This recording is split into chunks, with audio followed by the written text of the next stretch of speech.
旋上来，然后往下一些压力，手关节一下就松开了啊。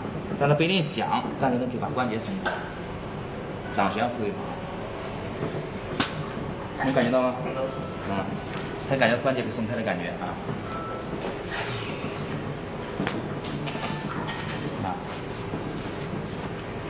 而且这手法非常舒服。这是第一个，第二个手法呢，全压法啊，松一下，吸气，呼气，先呼气啊，吸气，呼气，呼，听到响没？吸气，呼气，呼，吸气，呼气，不会，顺着来呼气，你走就可以了啊。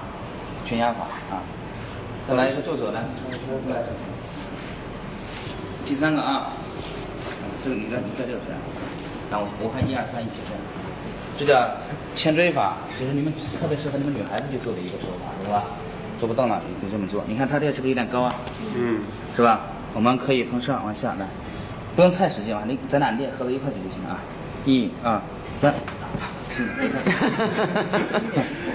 别太重了，对，1、2、3，哎，来，让一个力看，1、2、3，能感觉到吗？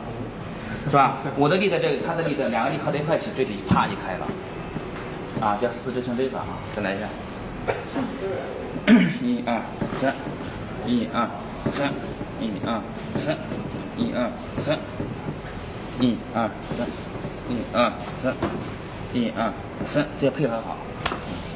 好，来练习这3个手法。好学吧？管什么？啊？管什么？胸椎小关节。